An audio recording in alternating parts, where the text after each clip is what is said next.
Welcome back to Statistics at Hampden-Sydney College.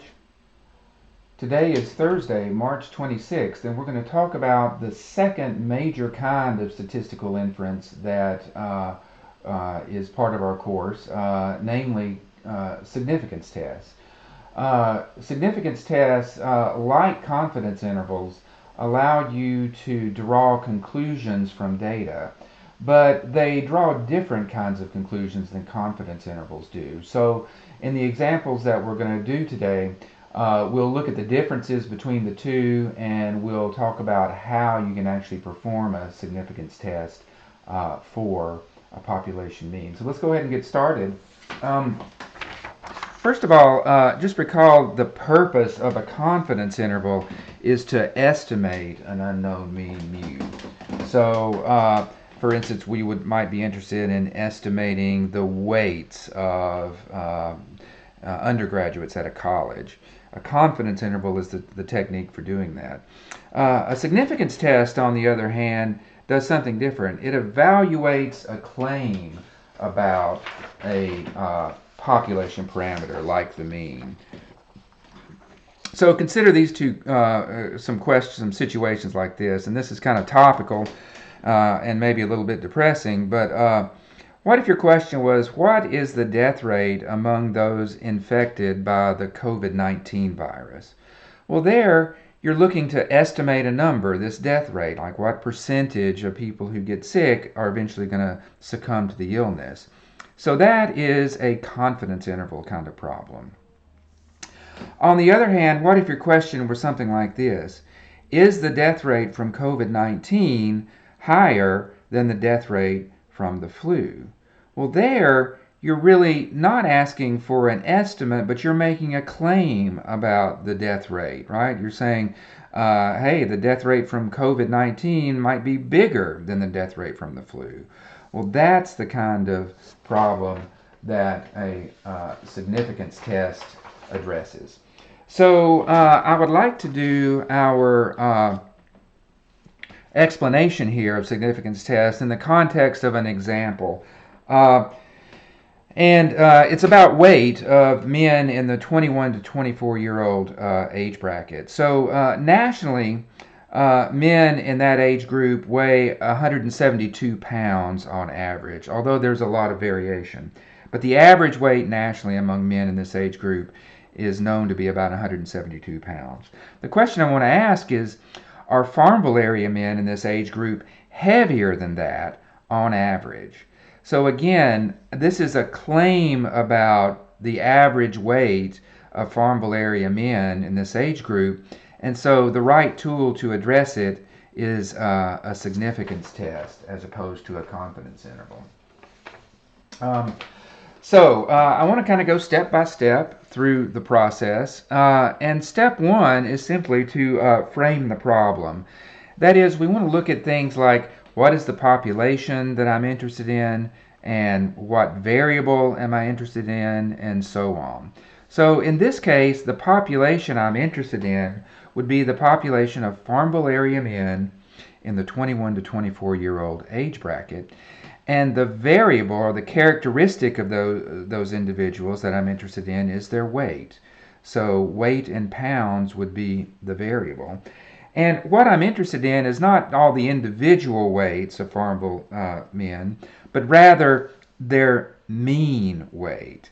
So the parameter that we're going to be discussing is mu, the mean weight of Farmville area men in the 18 to 24-year-old age bracket. I'm sorry, the 21 to 24-year-old age bracket. Okay, so that's step one. We kind of know where we're situated. Step two is to state the hypotheses that we're trying to evaluate here. Now, there's going to be two of them. The first one is kind of the hypothesis that is implicit in the question we're asking, right? We're asking, are Farmville area men heavier? So we state a hypothesis about that, and that's called the alternative hypothesis. This is the hypothesis or the claim that we're seeking evidence for. And in our case, it would be the alternative hypothesis, so HA stands for that, is that farmable area men, 21 to 24 years old, are on average heavier than 172 pounds. Now, we want to restate that in terms of the statistical parameters that we identified earlier, namely mu.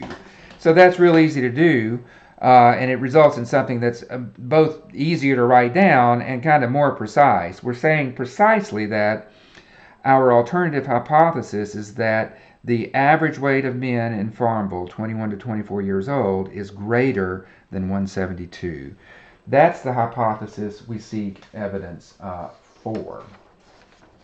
Now, the way a significance test works is that we set that hypothesis in sort of competition against a different hypothesis, this time called the null hypothesis. This is the claim of no effect or no difference. So we were claiming our alternative hypothesis is that Farmville area men are heavier than average. The null hypothesis would be, no, they're not. They're the same as other men are nationally, on average. And so the null hypothesis would be, and null hypothesis H sub 0, is that Farmville area men in this age group, on average, weigh the same as men do nationally. And again, in terms of our statistical lingo, we would state this in terms of the parameter mu, so it would be HO mu is equal to 172. So just to summarize that, we have these competing hypotheses, the null that mu is 172, and the alternative that mu is greater than 172, where mu is the average weight of Farmville area men in our age group. And notice I use the word versus here. That's deliberate. We really do kind of consider these hypotheses as competing. And much like the hypotheses of innocence and guilt compete in a jury trial. And the subsequent work we'll do will be to evaluate how each hypothesis holds up in the light of sample data. So let's talk about some sample data then. So what I would do in order to evaluate these claims is I would need to go out and get some evidence, some weights of Farmville men. And so I've got here a data set consisting of 10 weights from an SRS of Farmville area 21 to 24 year olds. And here are the weights in pounds for those 10 individuals. And they were weighed with a pretty accurate scale, so I've recorded it to 2 decimal places. So this is accurate to 1/100th of a pound. The sample average of these 10 weights is X bar is 186.467. So it would seem that these 10 weights, which come from a simple random sample of 10 Farmville area individuals, do give evidence that the average weight in this community is more than 172. After all, the sample mean is certainly bigger than 172. And if you look at the data, which are given in increasing order here, you can see that actually all but the first 3 of them are in fact bigger than 172. So the evidence certainly seems to point in the direction of supporting the alternative hypothesis. But the real question here is how strong is that evidence? Because just this data by itself doesn't definitively answer the question, right? The null hypothesis, which you can think of as a devil's advocate position, says that on average, if you average all Farmville area 21 to 24 year old males, the average would be 172. Here we've got only 10. So one thing that the devil's advocate could say would say, well, look, yeah, I agree, your sample of size 10 had a sample average that was bigger than 172, but that doesn't necessarily mean that if you averaged all Farmville area males, the average would be 172. In fact, I'm going to maintain that that's not the case, says the devil's advocate. I'm going to maintain that if you averaged all Farmville area males, you would get 172. And what's actually happening in your sample is that just by luck of the draw, more or less, you got a pretty small sample size here, and just by luck of the draw, you happen to get some pretty heavy individuals in here. And that's what explains your X bar value of 186. It's not the fact that really in Farmville the average is any higher. You just happen to get a bad sample. That would be that devil's advocate position arguing for the null hypothesis. And the essence of a significance test is that we take that seriously, that we actually evaluate that argument, and we more or less ask, well, how likely would it be if truly the mean in Farmville were 172? How likely would it be that you could draw a random sample of size 10 and come up with a weight, an average weight in that sample of 186.5 or so?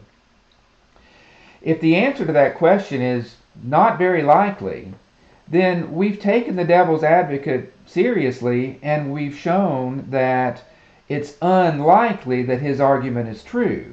And that would be evidence against the devil's advocate position and in favor of the alternative hypothesis that the mean really was bigger than 172. So that's the kind of approach we're going to take. Just remember again that the key question we're asking is, do the data give not just any evidence, but strong evidence against the null hypothesis that the mean is 172, and in favor of the alternative that the mean is bigger than 172. So in order to carry this out, in order to actually evaluate the devil's advocate argument, we're going to need to make some assumptions. The first assumption is that the data come from a simple random sample of the population. This is kind of just a necessary. We know that unless you do random sampling, your sampling process is likely to be fraught with all kinds of systematic biases and other problems like undercoverage and so on.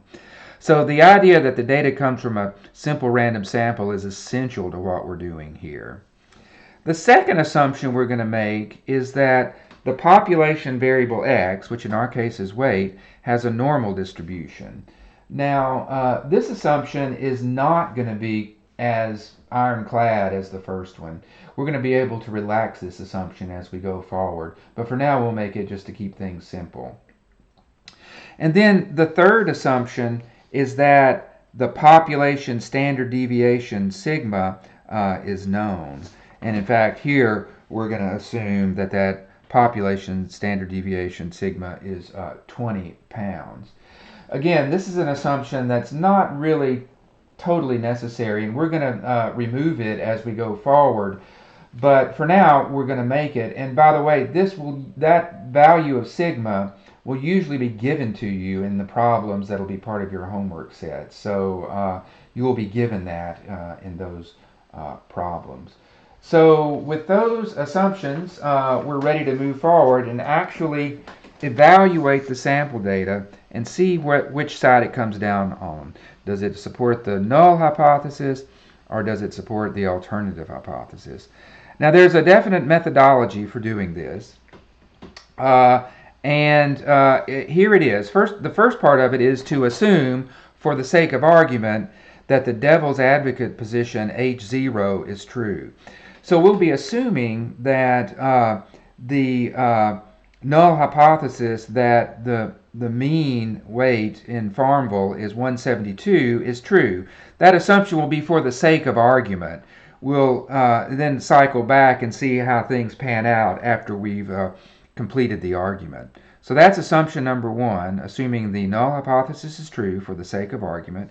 And then we're going to evaluate the strength of the evidence against the devil's advocate position and in favor of the alternative hypothesis that the mean in Farmville, is truly bigger than 172. And the main tool for doing this turns out to be the z-score for x bar. And so we'll see that as going forward. So let's summarize what we have so far. we have our hypotheses, we have our sample data, which on the surface at least seem to favor the alternative hypothesis, but we want to ask how strong is that evidence. And we have our assumptions that the weight is normal with an unknown mean but a standard deviation of 20. And again, we're going to assume for the sake of argument that the null hypothesis is true. Well, putting those two together, you get something that you can actually use. Because if the weight is normal and the null hypothesis gives you the mean, then you know the distribution of weight in Farnborough. So that would be now, because we're assuming the null hypothesis is true, a mean of 172 and a standard deviation of 20 in this normal distribution for weight. Now, once you have the population distribution, the central limit theorem tells us you can find the distribution of x bar. So this next statement is coming from the central limit theorem. And it's just a statement about the sampling distribution of x bar. What the central limit theorem says is that it's normal with the same mean as the population, but with a standard deviation that's equal to the standard deviation in the population divided by the square root of 10.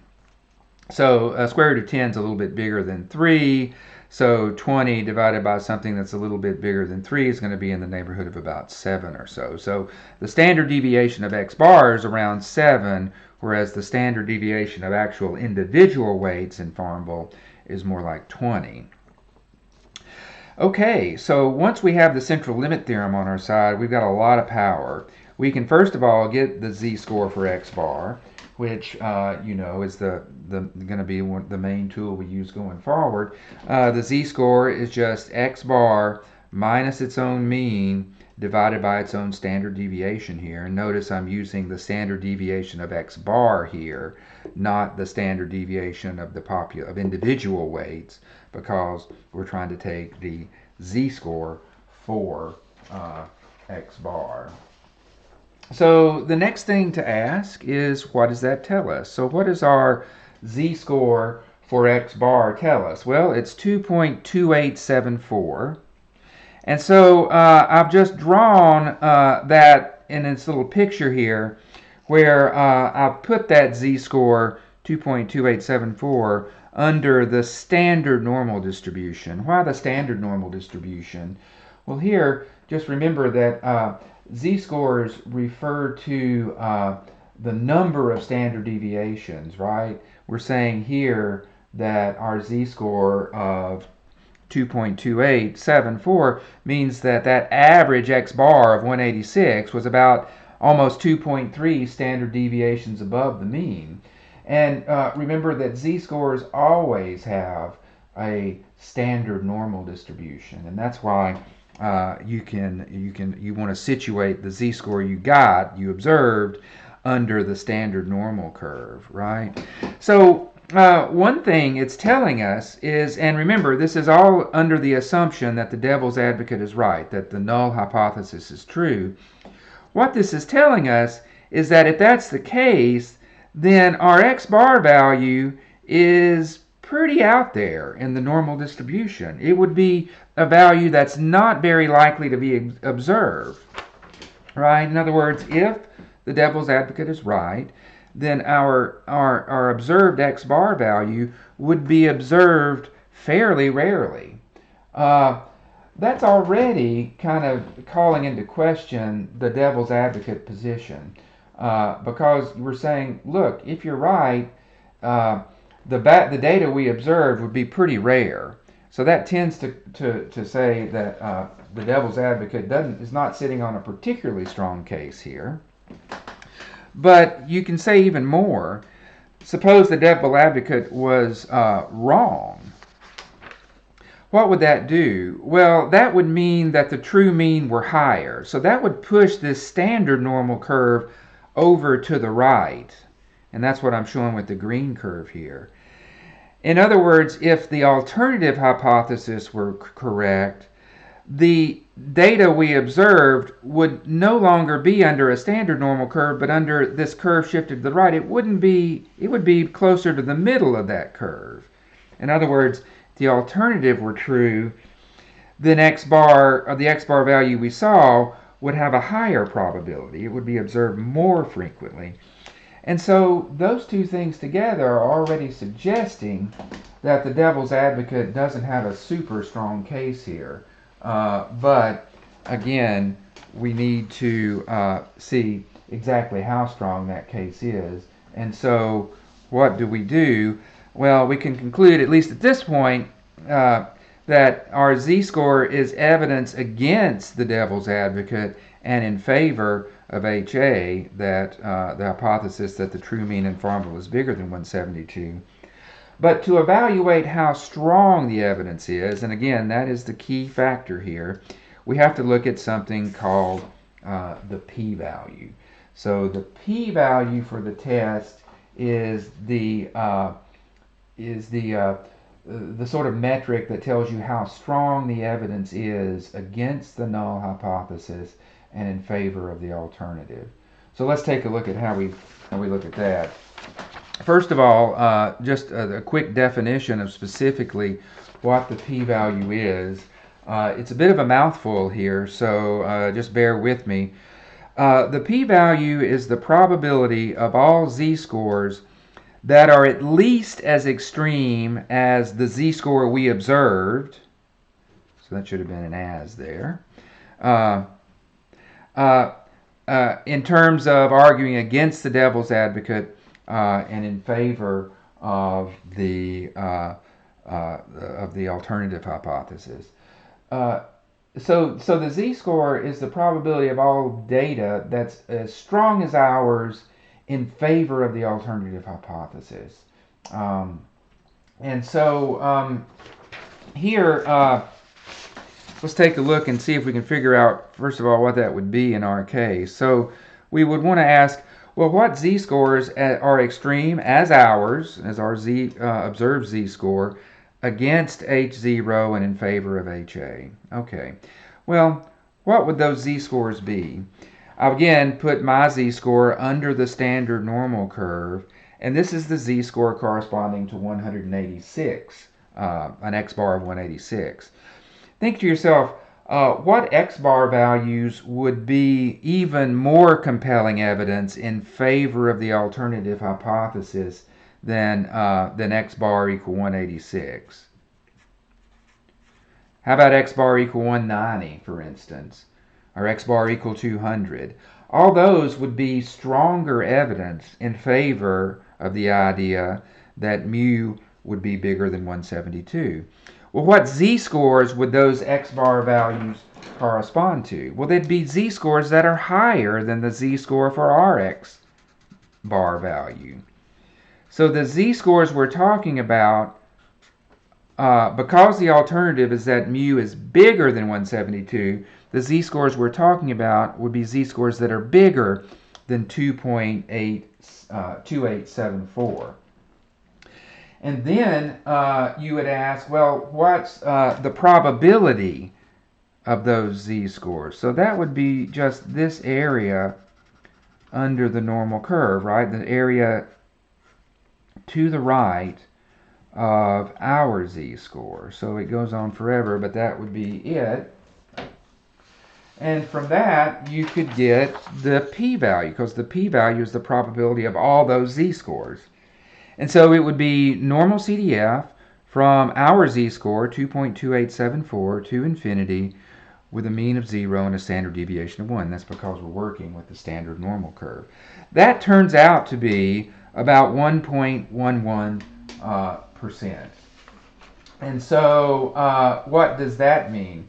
Well, it means that we have pretty strong evidence against the devil's advocate position, against the null hypothesis, and in favor of the alternative. Because what essentially that z-score of the p-value of 1.1% is saying is that, hey, look, if the devil's advocate is right, if the true mean in Farmville were really 172, then there's only a 1.1% chance that we would see data like ours. In other words, data at least as strong as ours in supporting the alternative position that the mean is greater than 172. So, in other words, that calculation, that p-value, is saying that the probability is very low that we saw our x bar of 186 just because of sampling variation. The x bar of 186 would be extremely unlikely if the true mean was 172. How unlikely would it be?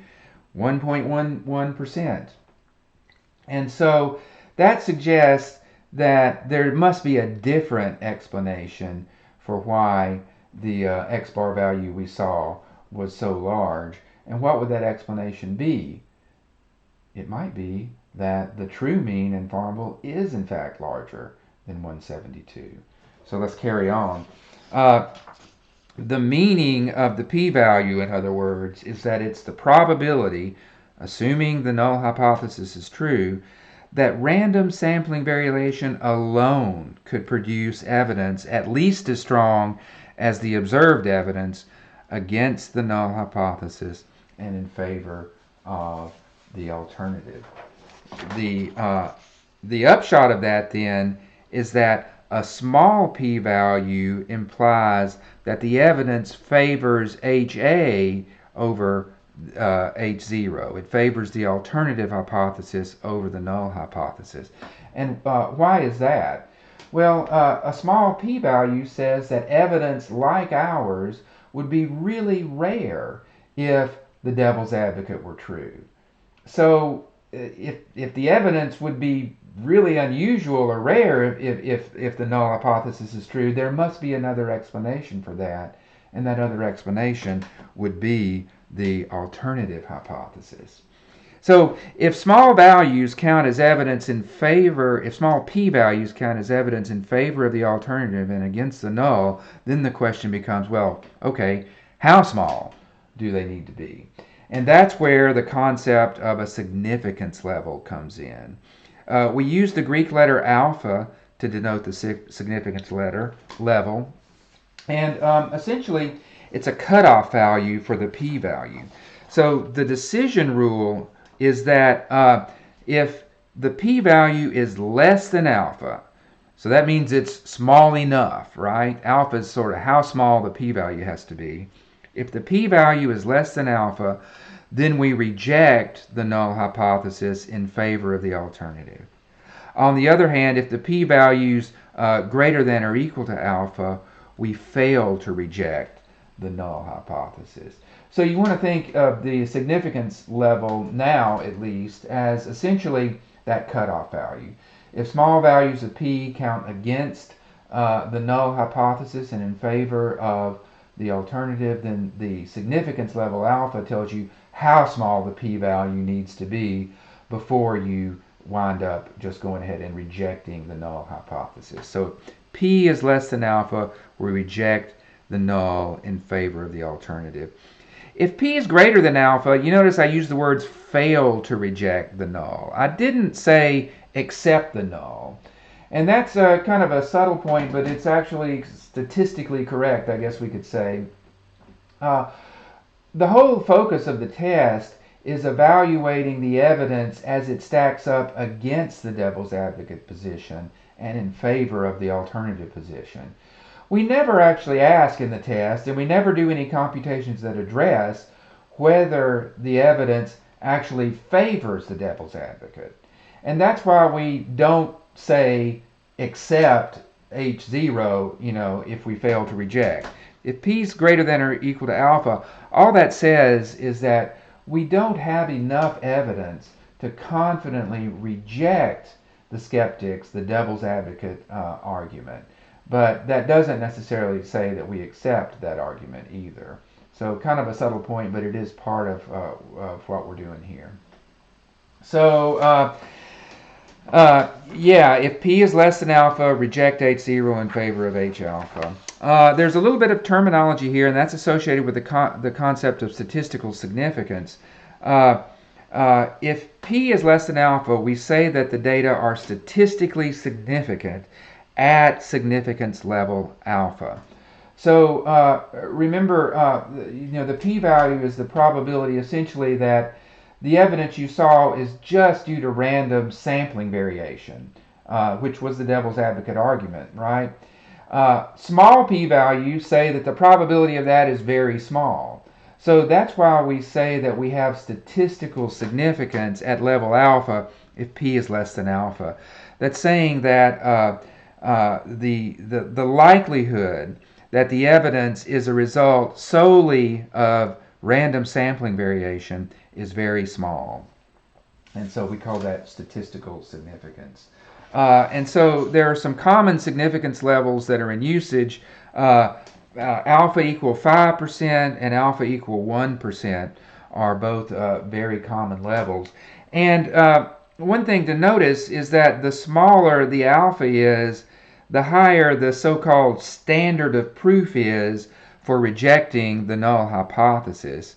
I mean, the idea here is that you're only going to reject H0 in favor of HA if the p-value is less than alpha. Well, it's a lot harder to make a p-value less than 1% than it is to make it less than 5%. And so we would say that the standard of proof for an alpha value of 1% is higher, because you've got to get that p-value really small before you're going to reject the null hypothesis. The standard of proof for an alpha value of 5% isn't so high, because all you got to do is get the p-value below 5% in order to reject there. And so that's one aspect of the significance level. Recall our p-value. Our p-value was 1.11%. So putting all this together, we would see that at the 5% significance level, our p-value is less than alpha. So we would reject the null hypothesis that the mean is 172 in favor of the alternative that the mean is bigger than 172. So at the 5% significance level, we would say we have statistically significant evidence that the true mean weight of young men in Farmville is indeed bigger than 172 pounds.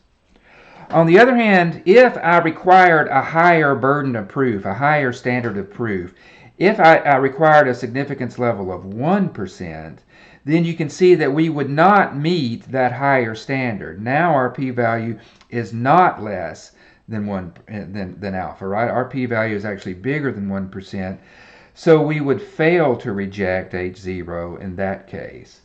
So what we're saying here is that we have pretty strong evidence that the true mean weight of young men in Farmville is bigger than 172. The evidence is certainly statistically significant at the 5% level, because again the p-value is less than 5%. But the evidence isn't as strong as it could have been. The evidence wasn't so strong that we would reject the null hypothesis at the 1% significance level, and again that's because our p-value is bigger than 1%. So if you required that higher standard of proof to reject the null hypothesis, we still wouldn't quite be there. Now what probably we'd want to do in that case is go out and collect more data and then redo the test with more data, and we might get statistical significance even at that higher level then. So let's take a quick summary of what we've done so far. We've begun with a question about whether Farmville area 21 to 24-year-olds are heavier than average in the sense of the 172 pounds that the national average is. We framed our hypotheses. The alternative hypothesis is that Farmville area men on average are way more than 172. The null hypothesis is that no, the average in Farmville is the same as it is nationwide, 172. We had a sample of size 10, and we had a sample average of 186, which seemed to support the alternative position here. We evaluated that by looking at the z-score for that x-bar value, assuming that the null hypothesis is true. We found it was pretty large. If the devil's advocate were right, then the observed x-bar value would be more than 2¼ standard deviations above the mean where we would expect it. We computed a p-value, which is the probability that we got an x-bar value this large, essentially just because of random sampling variation, and we found that that p-value was pretty small, 1.1%. That suggests that the x-bar value we saw is not the result just of random sampling variation, but rather something else, namely the fact that the average truly is bigger than 172. And that p-value told us that our data is statistically significant at the 5% level, but not statistically significant at the 1% level. And that means that we have, pretty strong evidence that against the devil's advocate position that the true mean is 172, and in favor of the hypothesis that the true mean is bigger than 172. But the evidence isn't as strong as it could have been because it wasn't significant at a 1% level, even though it was significant at a 5% level. So, thank you for bearing with me this long. The significance test idea is not simple. And I wanted to point out that in our text, I'm trying to find it here. Yeah, in our text, they have a very nice section on this. Let me see. Here's sort of their little box that gives the summary of statistical significance tests. You see there the null hypothesis, the z-score for x bar. One of the things we weren't able to get into here is the idea that the alternative hypothesis can have several different forms. We were looking at this first form here, which is called a right tail test, which says that the true mean is bigger than some specified value. Here mu0 is just the value from the null hypothesis. It was our 172. And you see the p-value comes from a right tail of the standard normal distribution. Well, sometimes you can have a alternative hypothesis that says that the mean is less than some specified value. So, for instance, if I were, say, looking at infection rates in Farmville for COVID-19, my hypothesis might be going in that since Farmville is a fairly isolated community, the infection rates here would be lower than the rates are nationally. And if that were the case, then I would be using an alternative hypothesis like this, which is called a left tail. And in a left tail test, the p-value is going to be the probability to the left of your z-score for x bar. And then you also have a two-tail test. And in a two-tail test, you're essentially saying, well, okay, my hypothesis, for instance, about COVID-19 might be just that the infection rates in Farmville are different than the infection rates national-wise. And I'm not sure whether they're bigger or less, I just think they're different. And if I were doing a test like that, I would be using this third form of the alternative hypothesis. And there, the p-value is the probability in both tails that you see there. So I will have more videos going forward looking at this, but I want to point out that you should really look at the book. For instance, in example 17.6, they go through a two-sided test, and they go through all the process of stating the hypotheses and performing the test. And in other examples, they work through them as well. So all those sorts of things are going to be helpful to you as you process this information and do the homework. And by the way, the homework is already posted for Friday. It's homework 29 here. It's due Friday at 11 p.m. again. And there are 10 problems. Some of them are just kind of just pieces like stating the hypotheses, and then some of them actually ask you to go through the whole process of doing a significance test. So get started on that if you haven't already, and if you have questions in the meantime, don't hesitate to give me a email. And I hope you're well. And I will be back with you soon with some more statistical inference. Take care.